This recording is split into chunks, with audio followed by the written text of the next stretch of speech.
Alright, so this video is about bias, variance, and generalization in machine learning. So the first thing we're going to talk about is different types of distributions of our data. So we have a data generating distribution, empirical, training, and test distribution, which I'm going to talk about now. So let's imagine we have an unsupervised data set, which means it only has input features, no input labels. And every data point there is the height of a person, perhaps. Not all the values of possible height appear in the data set, just because maybe we don't sample people with all different particular heights, and also it's very unlikely to include an example of someone whose height was 3 meters, and it's also very unlikely to include examples of anyone's height who's 0.3 meters. And we know that it's impossible for any value to be negative. Right? So why is it in particular that we only see a particular, we tend to see particular values in a data set like this? Well, the people in the data set, their heights, they occur naturally. And that's because life generates people with these particular dimensions.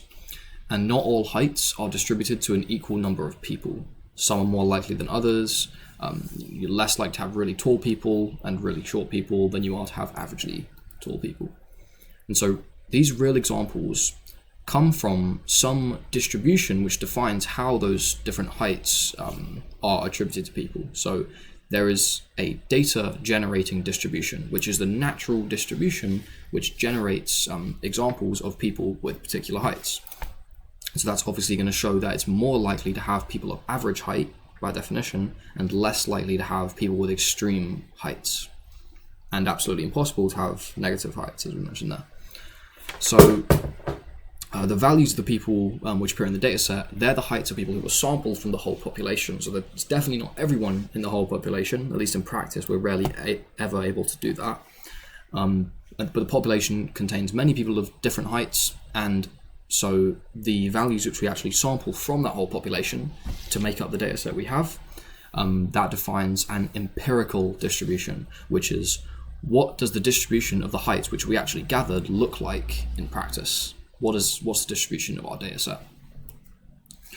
And so we hope that training, that empirical distribution, so we hope that the samples in our data set are representative of the data generating distribution. We hope that the sample we've got makes, looks similar to what the actual distribution which generates the real data looks like.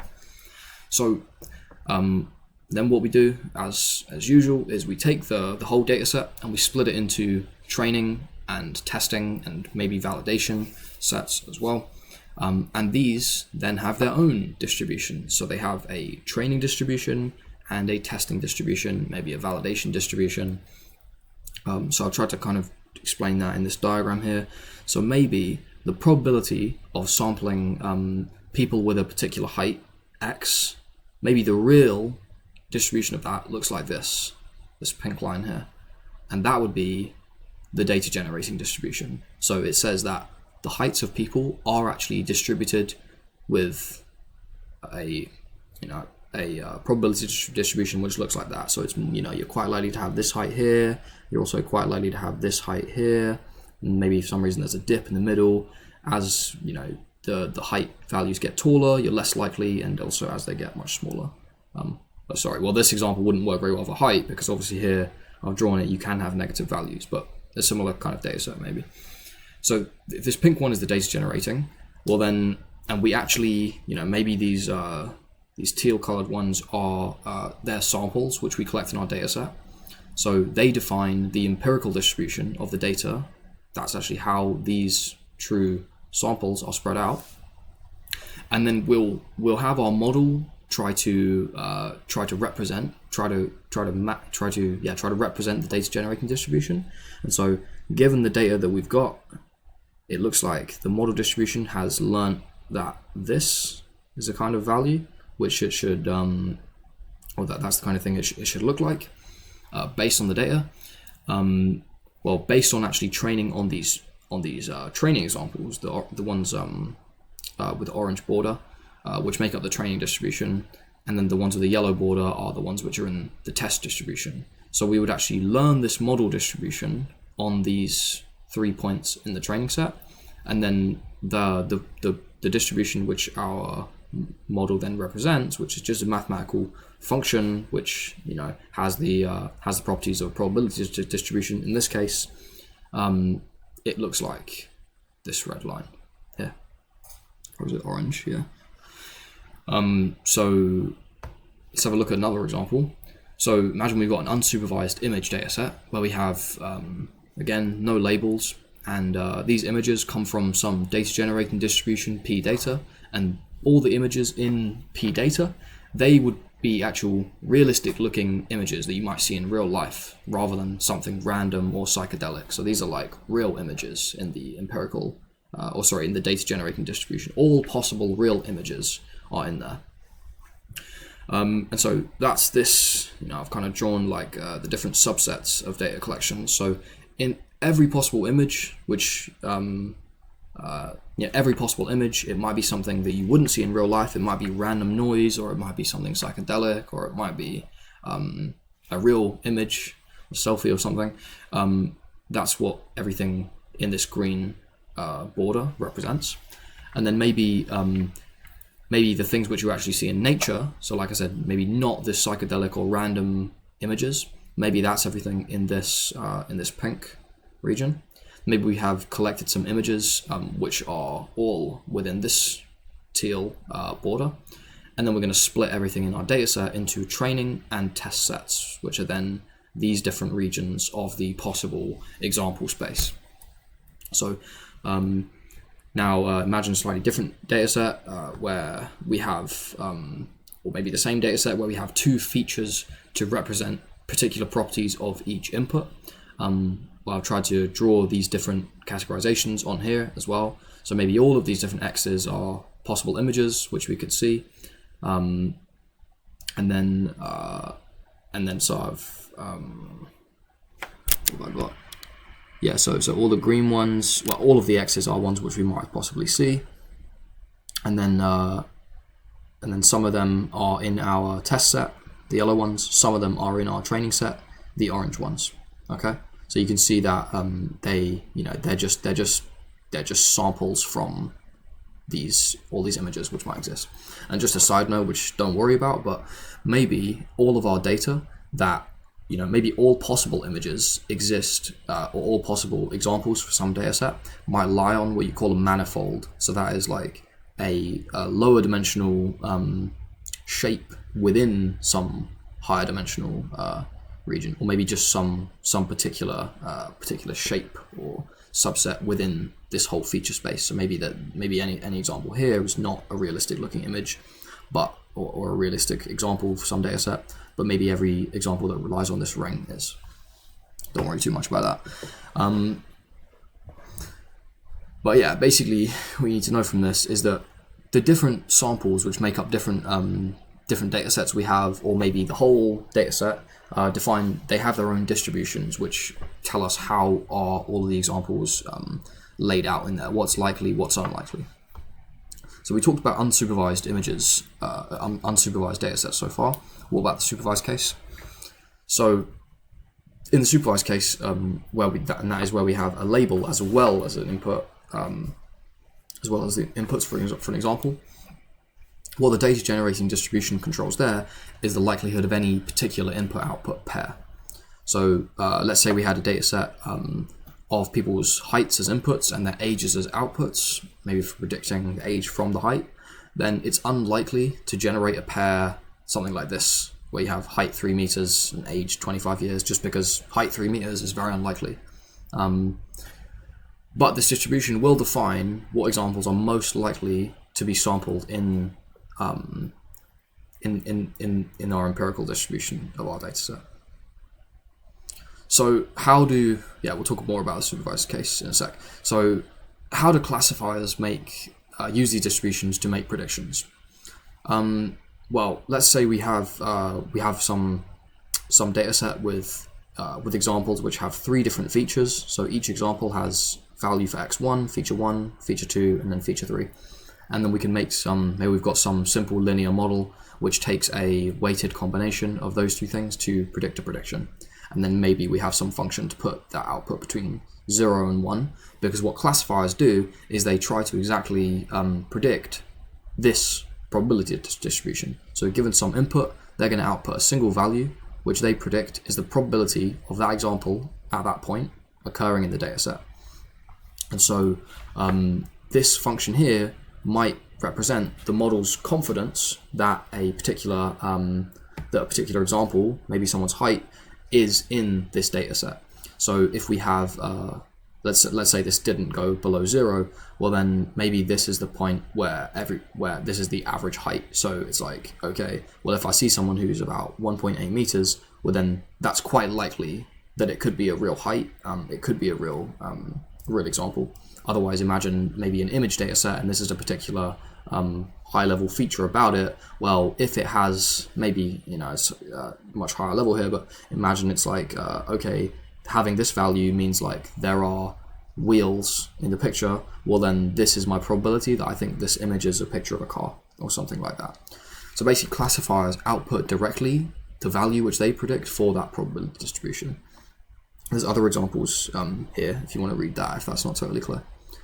So back to the supervised case, how do regression models use these distributions to predict continuous predictions? This could also be for the supervised case, actually, where you do have a label of particular class.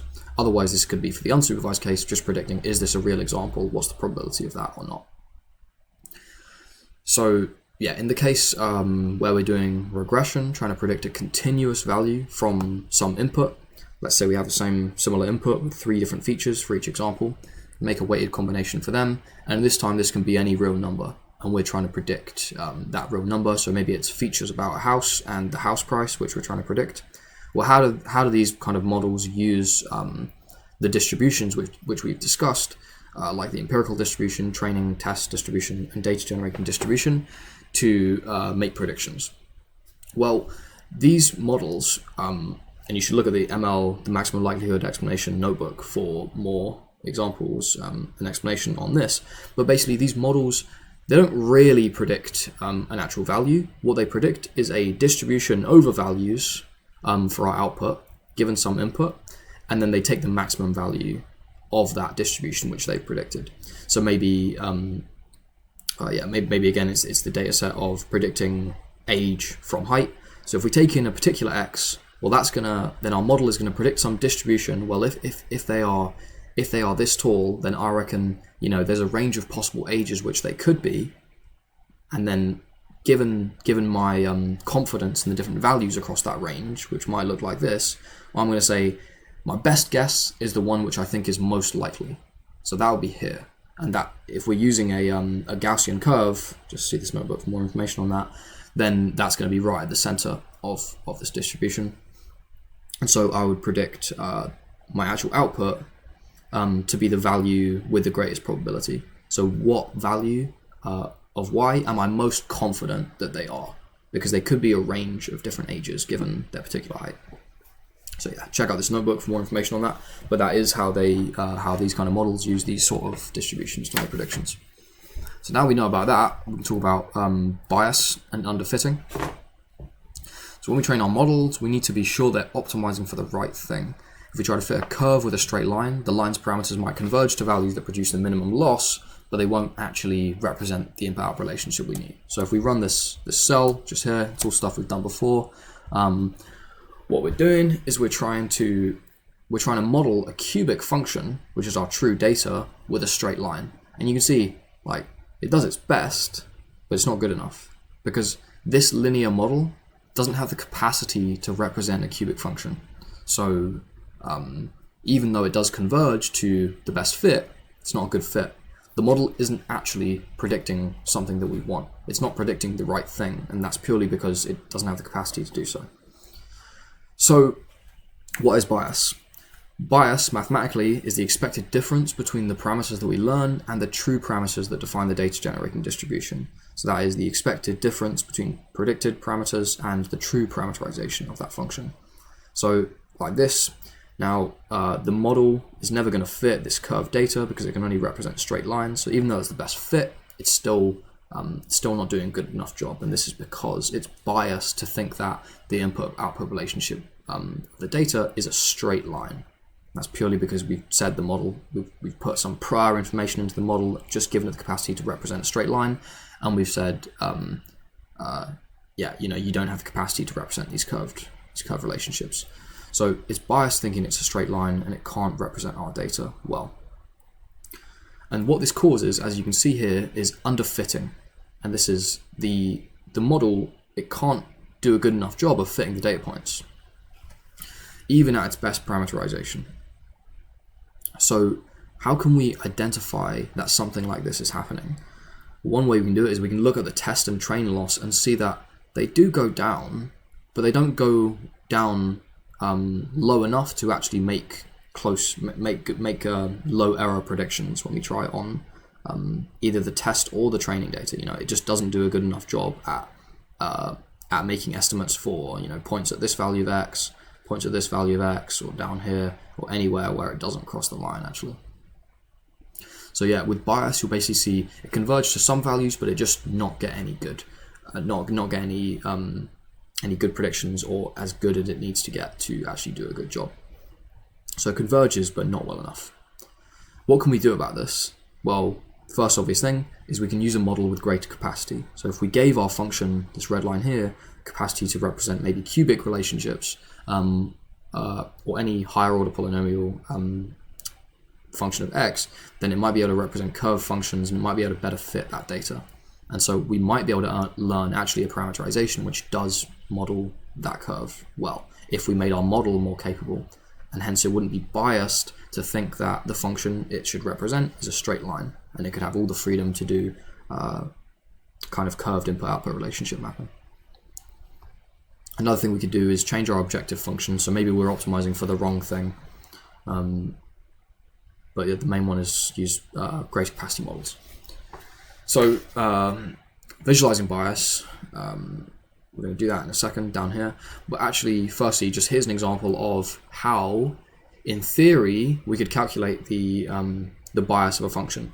And in practice, we can't do this, okay? In practice, we can't do this because we don't know the true parameters that generate the data, and that's what our bias is a function of. This value, we don't know this value most of the time, unless we've generated our own fake data, as we have in this example above.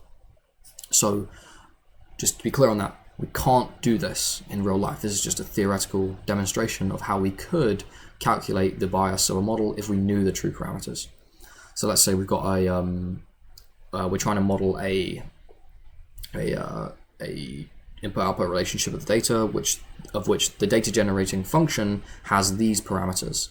So the function would be, as I said here, so it would be like 2 plus 1x plus 0.5x squared. That would be the ideal parameterization. That would be the data generating function, which actually real examples are sampled from. Now, if we only have a linear model, well then the x squared term, our model doesn't have an x squared term, and hence it doesn't have an x squared coefficient. So it's always going to have zero contribution to the x squared part of it. But it can maybe learn the best possible bias and x coefficient. Now, if these are the values we've learned, and this is the true parameterization for the data generating function, because we know this in this example, and again, only because we've made it up ourselves, in reality we wouldn't be able to do that. In this case, we can calculate the bias. So right here, we've only got one example. So this expectation of the predicted parameters is only over n equals 1, where this is our single sample. But yeah, we're just going to use this equation to calculate what that would be. So we're going to take the expected, that's the average there, difference. Because the difference in this case is a vector, then we can just do use a norm or a magnitude of this vector to basically say how big is the vector difference. Here we got a value 2.5. Cool. So now that's just the handwritten example there, and we can do that programmatically here. So yeah, basically I've just written a function. Feel free to read through that if you want, which computes the bias for a particular model, given the true parameterization as well. So we run that, just prints us a bias of our model, which was initialized using this multivariable linear hypothesis class. It was initialized there. Cool. So now, okay, our bias has this value. We've actually computed that there. Now let's talk about variance. So this is kind of the opposite problem to high bias. Variance, which can cause overfitting. So now, what if our model has too much capacity instead of having too little? Well, that means that if we're trying to fit our data, which is these green circles here, with a model which can do all kinds of wavy, crazy stuff, well, then we could come out with some parameterization which makes our model look like this. And if you looked at the distribution of the training data, you would think, okay, this is a great model. It passes almost exactly through every point which I'm meant to train on.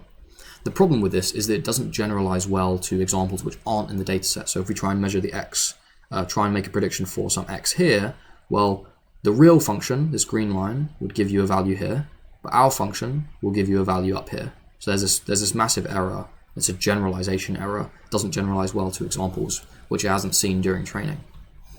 So variance is defined like this. Variance basically means how spread out are the estimates, are the parameter estimates for our model when we train it. And so it's the expected difference between predicted parameters and the mean predicted parameters. So yeah, what's bad about variance? Variance occurs because there's too many possible parameterizations which are all good. So it could come up here and then down there. It could also go up and then down, up and down, and up through that point, and then down through this point, up and through that point, down through that point. Basically, there's many ways which we could get a really low a really low training error, but they would all have a high test error. So, so yeah, some basically, and that causes overfitting, worse generalization. Symptoms of variance slightly different to the symptoms of bias, which are where we get converging training and test loss, but not down to a low enough value. What happens with variance is that you get continuously lower and lower and lower and lower training loss, but beyond a certain point, the test loss begins to increase because this is where it starts to overfit to your training data. It tries to, it forces the parameterization to make the predictions very good for examples in the training data set, but doesn't have any idea of what's in the test data set. So it becomes overfit. So this would be the optimal point to stop, where the test error is minimized, and that would give you the best generalization. What can we do about high variance? Well, one thing we can do is reduce the capacity of our model. So instead of being able to represent crazy functions like this, maybe we just give it an x squared term and it can represent a nice curved function, which looks like our the true data generating function. So again, in practice, we probably never know the parameterization of the data generating distribution. In this case, we do, because we made the function ourselves right at the top. Because we know it now, we can actually calculate the variance of the model as a demonstration. So I'm going to run this. I'm going to run this cell, and it's going to what it's going to do is going to train a bunch of different models. It's going to compute the variance for all of them, and then it's also going to plot them as well. So we run that. Outputs us something like this, right? And you can see this red line represents our true data, the true labels we have, and I've trained these 5 different models, which are the blue lines. See, they all do a really good job for the data points which we actually have. So right here, you see pretty much all of them have almost 0 error. But beyond those points, they start to stray from the actual function which we want them to represent. And this means that if we try and use any one of these models for a prediction here, well then all of them are going to predict different things. There's a high variance in the outputs and a high variance in the parameterization of these models, which means that they don't generalize well. So yeah, this is the variance which I've calculated by actually using the equation for variance. This one is not right, actually. It's not quite right. So you can look up the equation for variance, and that's what I've implemented there. Calculated that for each of the models, learned parameterizations and the true parameterizations. Cool. So now there's a good comparison of the different things about bias and variance here. So feel free to go through that, but it's all stuff that I've just mentioned. And yeah, let's compare bias, variance, and generalization for some different models. But firstly, you can actually derive that the mean squared error is equal to the bias squared plus the variance. So if you took the mean squared error, not of the predictions as we usually do, but of the actual parameterizations, then we could make a good then we could evaluate which of our models have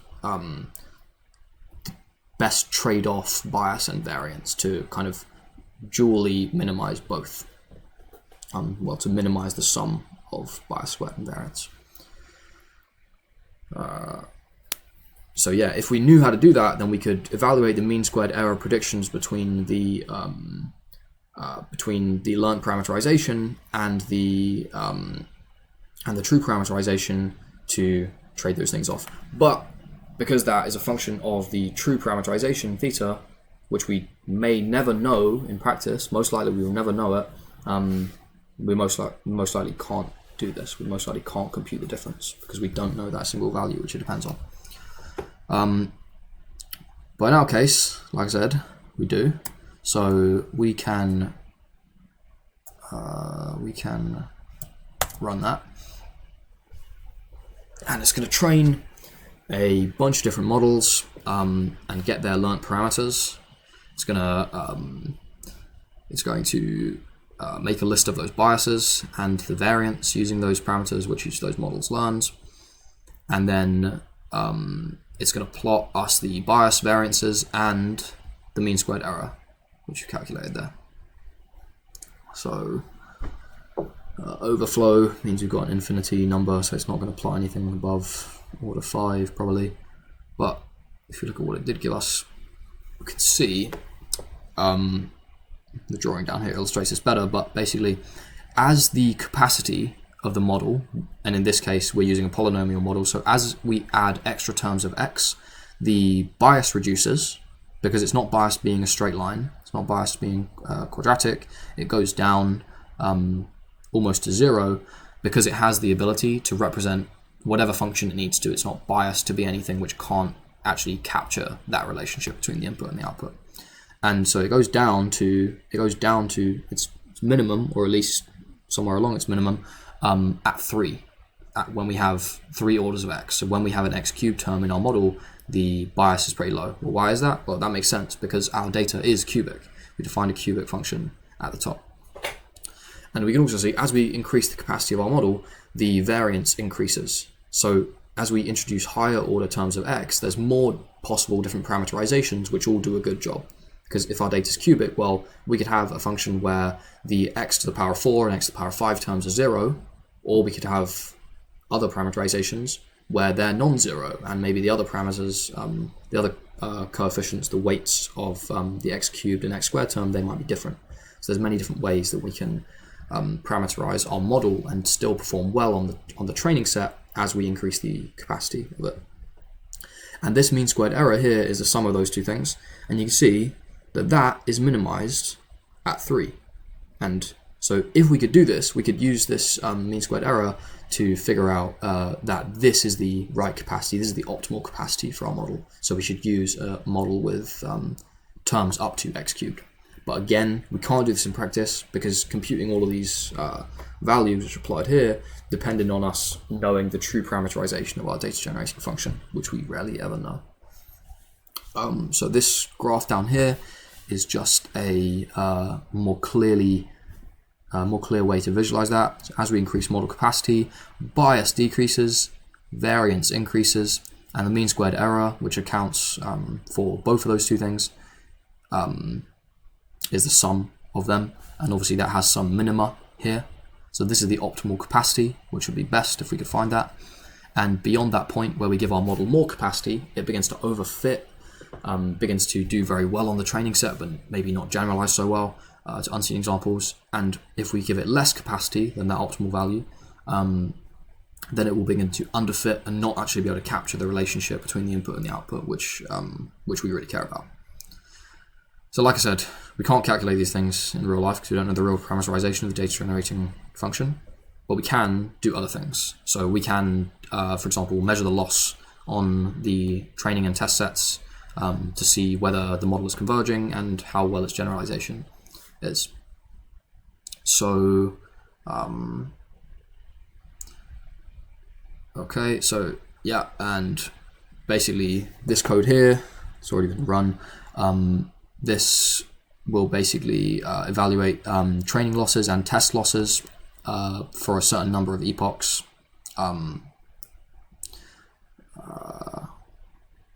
For models of different capacity, so all the way up to including an x to the power of 6 term, and you can see how these things vary here. And this we can do in practice because this is just using the mean squared error loss to evaluate the performance on the training data, it evaluates the training loss and the test loss for each of the parameters which were output in the cell above. Here we returned this list of all parameters, and that's all of the different trained models, parameters for different orders. They're all going into that list, and we're going through each of them as we pass it into our function here. But basically, feel free to go through the code in your own time, but pretty much we're just evaluating the train and test loss for each of those models of increasing capacity. And so you can see that both the training loss and the test loss actually are minimized at the number 3, which means we have a model which has an x cubed term. So beyond that, things get a bit crazy, and they're just not so good for other values. And so we can use this to test our different the capacity to try and find the optimal capacity for our model. That's what we've done here. And so yeah, that's what we would do in practice. We'd basically try out a bunch of different model architectures with different capacities and see which of them can do the best on the test set is what we actually care about. How can it generalize to unseen examples? Although obviously that means it should do well on the training set. And so you get something like this, and you can see that this is the value which our model should include a term. So it should include an x cubed term. But anything more than that, then it might not generalize or even perform well on the training set with. Now we've completed the notebook, that's it. We should understand now what we mean when we talk about models bias and variance, and you should be able to diagnose when either of these things are happening and know how to remedy them. And you should also understand what it means for our model to be able to generalize.